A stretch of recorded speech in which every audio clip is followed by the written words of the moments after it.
요즘 들어 자꾸 깜빡깜빡하는 일이 늘었다고 느끼시는 분들이 많습니다. 방금 전에 두었던 안경이 어디 있는지 생각나지 않고 며칠 전까지 분명히 알고 있던 가족 후 생일이 문득 떠오르지 않을 때 가슴이 철렁 내려앉습니다. 혹시 내가 이제 정말로 치매가 시작된 것은 아닐까 하는 두려움 때문에 밤에 잠을 설친 경험 아마 적지 않으실 것입니다. 하지만 오늘 이 시간을 통해 저는 여러분께 조금은 다른 이야기를 드리고 싶습니다. 나이가 들었다고 해서 우리의 뇌가 망가졌거나 멈춰버린 것은 아니라는 이야기입니다. 뇌는 늙은 것이 아니라 그동안 너무 애써 살아오느라 잠시 쉬고 있을 뿐입니다. 여기 70대 중반의 김광식 어르신 이야기가 있습니다. 어느 날 아내와 공원에서 만나기로 약속을 하고 집을 나섰습니다. 늘 다니던 길이라 아무 생각 없이 발걸음을 옮겼다고 합니다. 그런데 버스 정류장 근처에 이르렀을 때 갑자기 머릿속이 새하얘졌습니다. 내가 지금 어디로 가고 있는지, 누구를 만나려 했는지가 전혀 떠오르지 않았습니다. 길 한가운데서 한참을 서 있다가 결국 집으로 돌아오셨다고 합니다. 그날 밤 어르신은 혼자 방에 들어가 한참을 우셨다고 합니다. 자식들 보기 부끄럽고 스스로가 한없이 초라하게 느껴졌기 때문입니다. 그때 저는 김광식 어르신께 이렇게 말씀드렸습니다. 어르신, 너무 걱정하지 마십시오. 지금 어르신의 뇌는 고장난 것이 아니라 잠시 잠들어 있는 상태입니다. 이제 깨어날 준비가 되었을 뿐입니다. 많은 분들이 나이가 들면 뇌세포가 하나씩 사라진다고 믿지만 실제로 우리의 뇌는 나이가 들어도 자극을 주면 계속해서 새로운 연결을 만들어냅니다. 문제는 방법을 몰랐을 뿐입니다. 그래서 오늘 저는 여러분께 아주 간단하지만 강력한 방법을 소개하려 합니다. 귀와 목, 혀와 발가락, 이 네 가지를 부드럽게 자극하는 하루 1분의 작은 습관입니다. 비싼 약도 필요 없고 힘든 운동도 아닙니다. 다만 꾸준히 정성껏 해주시면 됩니다. 김광식 어르신 역시 이 방법을 통해 조금씩 자신감을 되찾기 시작하셨습니다. 오늘 이 이야기를 끝까지 함께 하시면서 여러분도 잃어버렸다고 생각했던 기억과 자신감을 다시 찾아보시길 바랍니다. 이제 우리는 뇌가 잠들어 있을 뿐이라는 사실을 알게 되었습니다. 그렇다면 가장 먼저 해야 할 일은 무엇일까요? 바로 뇌에게 이제 안전하니 깨어나도 괜찮다고 알려주는 신호를 보내는 것입니다. 그 첫 번째 신호가 바로 귀에서 시작됩니다. 많은 분들이 귀를 그저 듣는 기관으로만 생각하지만 사실 귀는 뇌와 가장 빠르게 연결되는 아주 중요한 창구입니다. 뇌로 들어가는 문 앞에 서서 살짝 노크를 하는 것과 같은 역할을 합니다. 귀를 부드럽게 자극하면 우리 몸속 깊은 곳에 숨어있는 미주신경이 깨어납니다. 이 신경은 뇌에서 시작해 심장과 폐, 그리고 온몸의 긴장을 조절하는 역할을 합니다. 평소 걱정이 많고 스트레스가 쌓이면 이 신경은 조용히 숨을 죽이고 있습니다.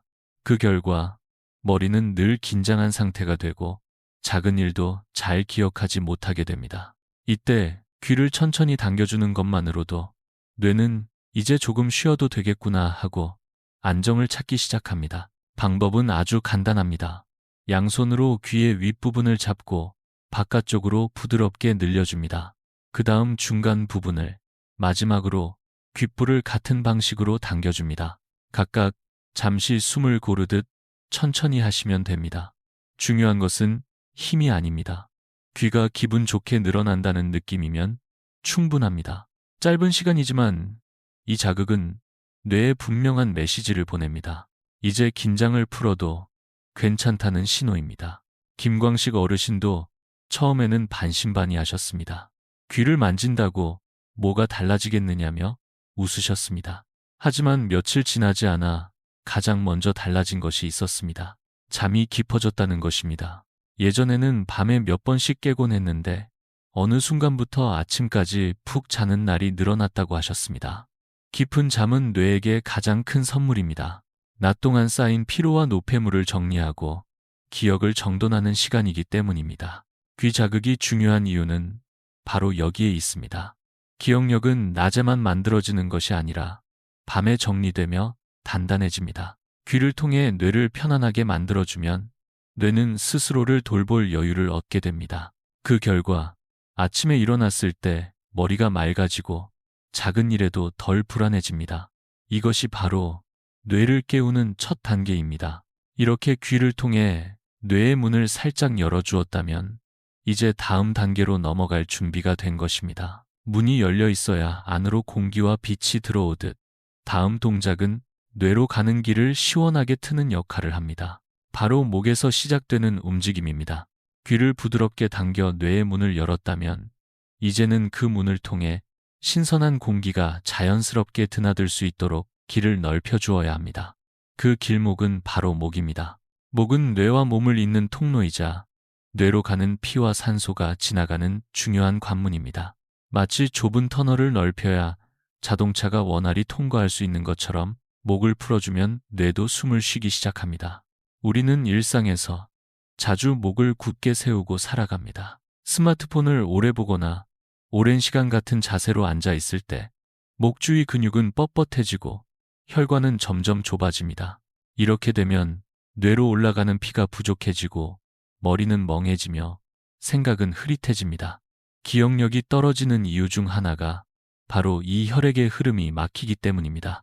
이 문제를 해결하는 방법은 의외로 간단합니다.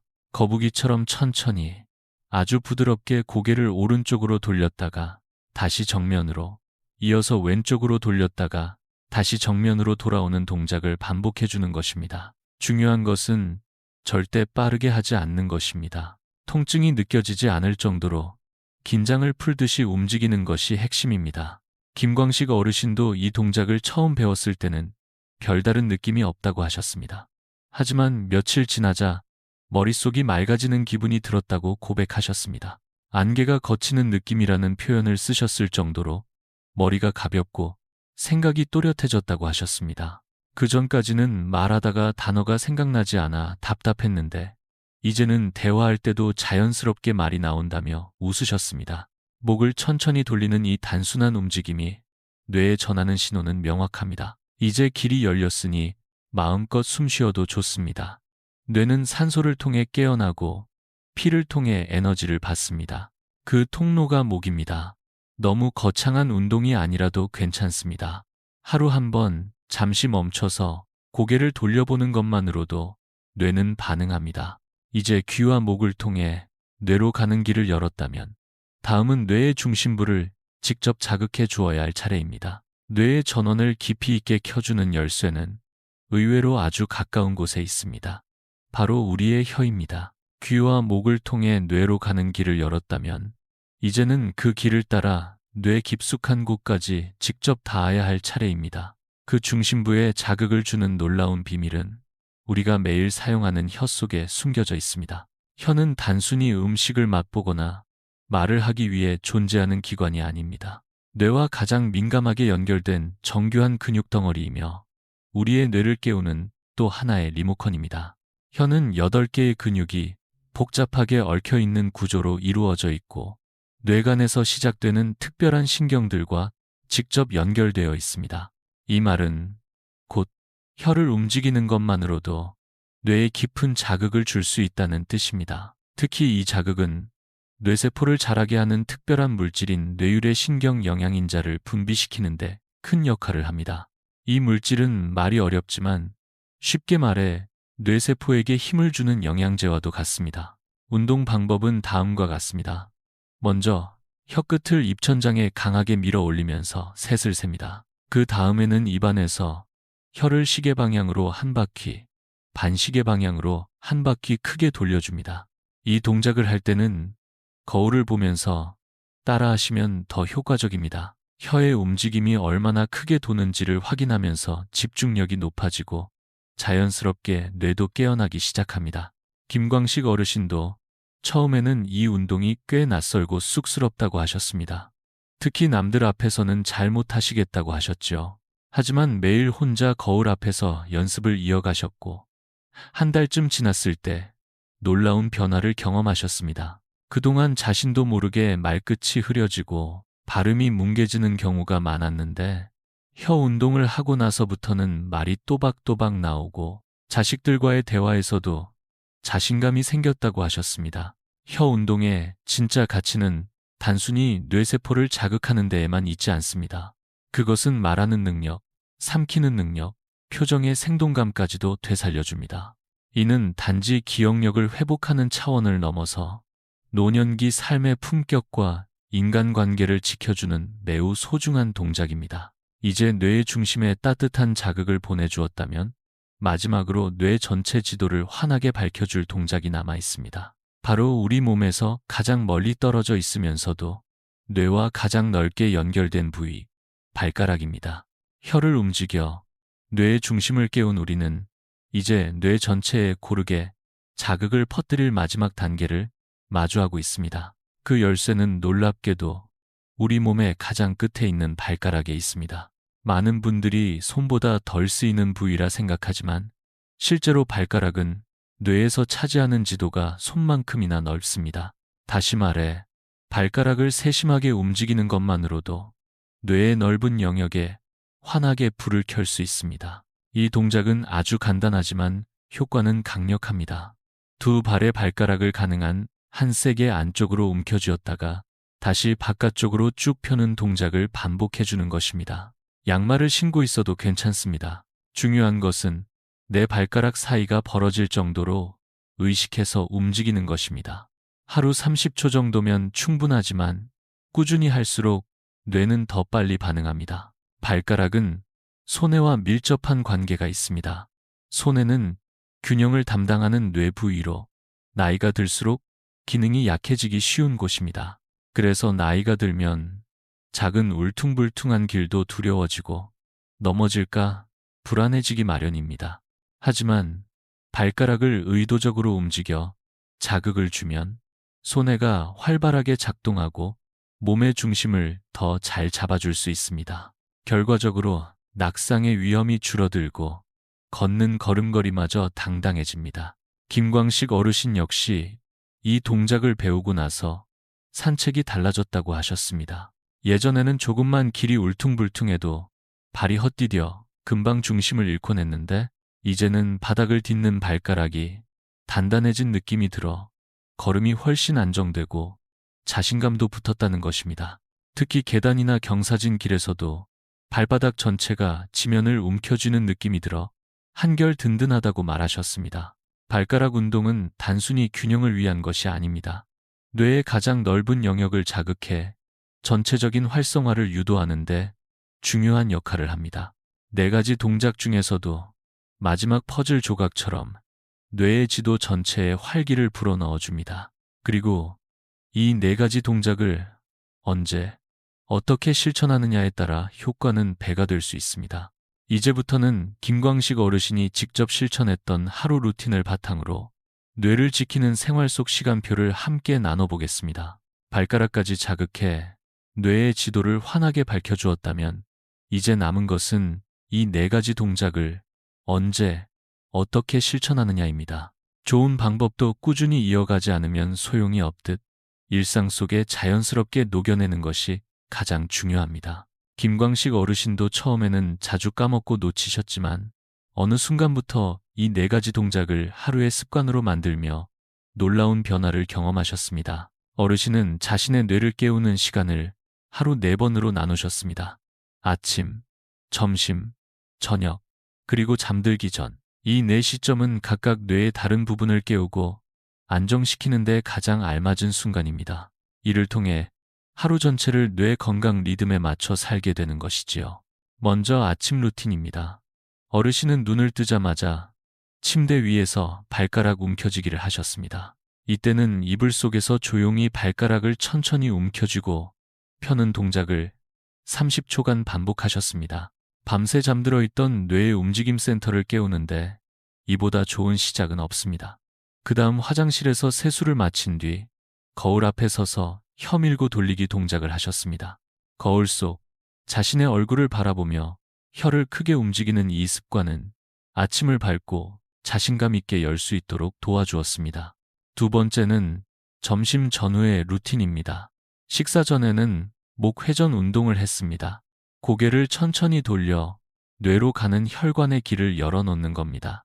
그리고 식사 후에는 귀 당기기 운동을 하여 소화를 돕고 오후에 멍한 기운을 줄여주는 데 활용하셨습니다. 단 몇 초의 동작이었지만 어르신은 오후에도 머리가 흐려지지 않고 깨어있는 느낌이 든다고 하셨습니다.